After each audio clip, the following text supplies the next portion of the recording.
Koubelinga enregistre des gens sans leur autorisation, les piège. Et c'est par là qu'il les tient. C'est-à-dire qu'il fait un chantage à tout ce gouvernement-là. Et d'ailleurs, lorsque j'ai eu à interviewer Bachir Oussoufa, pendant au moins 6 heures de temps, Bachirou a fait des révélations sur ses enrichissements. Quand vous arrivez chez Amoukou Belinga, ministre, directeur, personnalité, il vous enregistre pour faire un chantage. D'ailleurs, écoutons le témoignage de Bachirou sur les enregistrements. Vous allez écouter. Allez, c'est parti. Vous allez voir que, attendez, qu'il nous disait déjà que dès que vous entrez là-bas, vous êtes immédiatement Son fameux, quand je parle, tu veux la boucle, vient du fait qu'il enregistre tout le monde. Son bureau est truffé des micros. Tous ceux qui sont passés dans son bureau sont filmés. Tous. Souvent, il vous pousse, il t'invite, il te pousse à l'erreur. Il te pousse à commettre l'erreur. Il te donne de l'argent. Tu ne sais pas que tu es filmé. Après, il coupe les vidéos là où lui, il te poussait à l'erreur. Il coupe, il envoie la vidéo où tu prenais de l'argent et il te tient par là. Du moment où on a vu que tu as pris de l'argent, tout ce qu'il va dire après, on va croire puisqu'on a la vidéo. Et il fait ça à tout le monde. C'est pour ça que vous voyez qu'il menace tout le monde.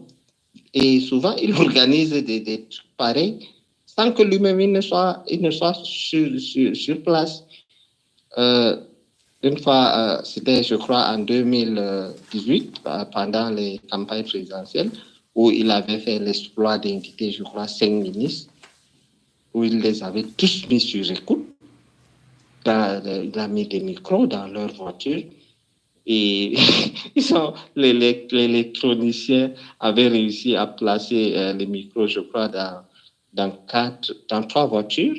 Et la voiture de l'ex-ministre de la Santé n'était pas une voiture récente, ce qui fait que l'électronicien qui avait des appareils électriques que des hommes lois achetaient pour le travail, ne pouvait pas ouvrir la voiture du ministre Mamafouda. Et là, il a fallu faire... là, je parle de quelque chose que j'ai supervisé, que Dieu me pardonne. À l'époque, j'étais, comment dirais-je, j'ai demandé des excuses aux concernés et certains m'ont appelé. Je les ai dit, voilà, va dans ta voiture à tel endroit, tu enlèves le micro et tout. Ils ont enlevé. Et quand revenons sur la voiture du ministre Mamafouda, l'électronicien n'a pas pu ouvrir la voiture parce que la télécommande qu'il avait était récente et la voiture du ministre Mamafouda, la voiture que le ministre Mamafouda était allé avec ce jour à Vision 4, n'était pas une voiture récente, donc ça n'entrait pas dans la liste des voitures que la télécommande pouvait ouvrir. Il a fallu qu'on passe par d'autres stratagèmes où le chauffeur de Amougou qui buvait avec le chauffeur, avec tous les autres chauffeurs, a fait des blagues. Il a dit, mais ton patron, lui, il ne change pas de voiture. Comment il vient avec la voiture ici? Il a pris la clé, comme il blaguait. Il a débloqué. Et le gars a mis le truc. Et après, nous connaissons la suite. Donc, il tient tous ces gens par ces genres de choses. Il tient tous ces gens par des chantages, par des intimidations. Et vous n'avez que vos yeux pour pleurer s'il vous tient.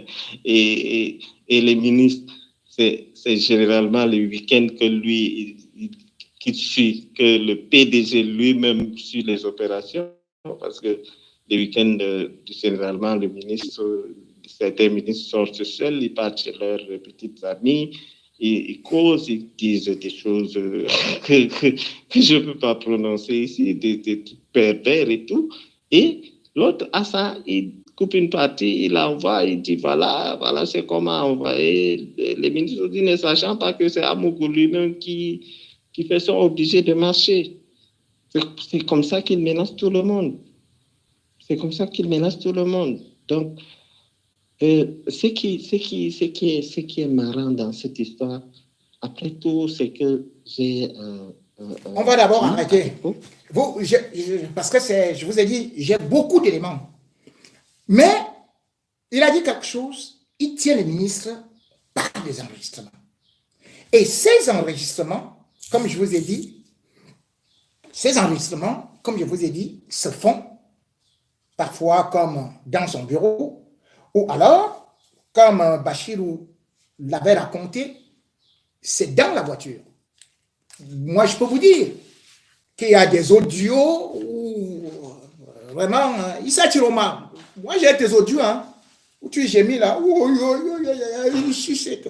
c'est horrible. Je ne vais pas vous dire tout ce que Amougou a eu. Pourquoi? Parce que ces audios-là, en même temps, sont utilisés, envoyés chez les ministres. Quand vous avez écouté, les audios qu'on vous disait que Amougou a été placé sur écoute, il n'a jamais été placé sur écoute. C'est lui qui vous enregistre. Et il utilise cela pour vous faire un chantage. Et c'est pour ça que tous ces ministres ne peuvent rien contre lui.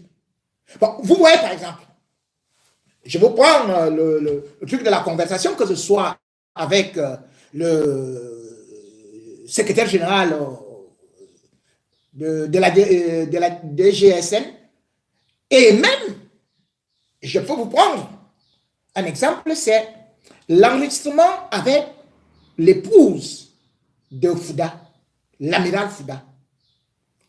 Qu'est-ce que Mougou fait? Vous allez entendre comment est-ce qu'il dit. Je perds souvent la mémoire, on est quand là. C'est pour qui est la date. Il donne la date pour qu'on ne dise pas que c'est un élément qui vient, c'est ça. Et il dit non, j'avais donné de l'argent à ton... Tu es venu prendre 10 millions ici. Oh, j'ai donné, ton mari veut me tuer.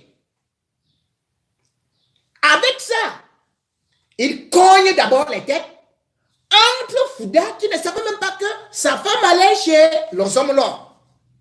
Il tient donc l'amiral Fouda